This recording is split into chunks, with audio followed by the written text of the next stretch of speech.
ধাৰাবাহিকভাৱে বিভিন্ন স্থানৰ পৰা বাৰনাট্যৰ যি দুৰ্দশা আমি নিউজ লাইভে সম্প্ৰচাৰ কৰি আহিছিলোঁ। কালি পোনপটীয়া সম্প্ৰচাৰত এই জগদোৱা গায়ন গাঁৱৰ পৰা আমি বাৰনাট্যৰ যি দুৰ্দশা সেই দুৰ্দশা আমি পোনপটীয়াভাৱে সম্প্ৰচাৰ কৰিছিলোঁ আৰু তাৰ পাছতে বিভিন্ন সুবিধাবান লোক আহি ইয়াতে উপস্থিত হৈছেহি। কালি অভিযোগ উঠিছিল যে শিশু খাদ্য তেওঁলোকে পোৱা নাই, শিশু খাদ্যৰ অভাৱ ঘটিছে।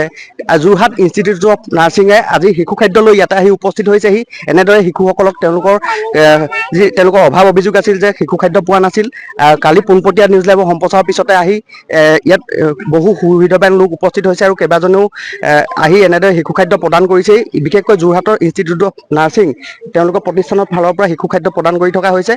কালি অভিযোগ আছিল, কালি আমাৰ চেনেলতে আপুনি কৈছিল যে শিশুক খুৱাব পৰা নাই, আজি আহি উপস্থিত হৈছে তেওঁলোকে শিশু খাদ্য আমাক প্ৰদান কৰিছে। কি কি পাইছে? বিস্কুট, শিশু খাদ্য কি দিছে? এয়া চেৰেলেক্স দিছে খাবলে, জলপান দিছে। আৰু শিশু কিবা অভিযোগ আছে নেকি? কালি আমাৰ নিউজ বাতৰি সম্প্ৰচাৰ হোৱাৰ পাছতে এওঁলোক আহি উপস্থিত হৈছেহি, আহি শিশু খাদ্য প্ৰদান কৰিছে। পাইছো, চেৰেলেক্স পাইছো, ওটছ পাইছো, গাখীৰ পাইছো, পানী বটল পাইছো, সকলোবোৰ পাইছো। ৰাতিপুৱাও দিছে, ৰাতিপুৱা চুজি বনাই দিছে, পায়স বনাই দিছে, পাইছো, সম্পূৰ্ণ বস্তু পাইছো। কালি আপোনালোকৰ অভাৱ আছিল, শিশু খাদ্য পোৱা নাই বুলি অভিযোগ কৰিছিল। আজি কিন্তু এইসকল হৃদয়বান লোক আহি শিশু খাদ্য প্ৰদান কৰিছে।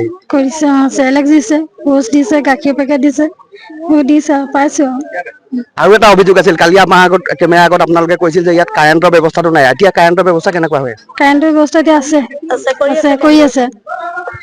নিশ্চয়কৈ চাওক, প্ৰশাসনে ইতিমধ্যে কালি বাতৰি সম্প্ৰচাৰ হোৱাৰ পাছতে খুব ক্ষিপ্ৰতাৰে এই মুহূৰ্তত তেওঁলোকে বিদ্যুৎ সংযোগৰ কাম কৰি আছে আৰু বিশেষকৈ তেওঁলোকৰ যি শিশু খাদ্য পোৱা নাছিল বুলি অভিযোগ উত্থাপিত হৈছিল। এয়া কিন্তু বেচৰকাৰী সংস্থাই হওক বা প্ৰশাসনৰ তৰফৰ পৰাও তেওঁলোকক শিশু খাদ্য প্ৰদান কৰাৰ ব্যৱস্থা কৰা হৈছে। মই আপোনাৰ ওচৰলৈ আহিছোঁ, কেনেকৈ গম পালে যে ইয়াত এনেধৰণৰ এটা পৰিৱেশ হৈ আছে? আমি নিউজ লাইভৰ জৰিয়তে গম পালো যে ইয়াত শিশু খাদ্যৰ অভাৱ ঘটিছে।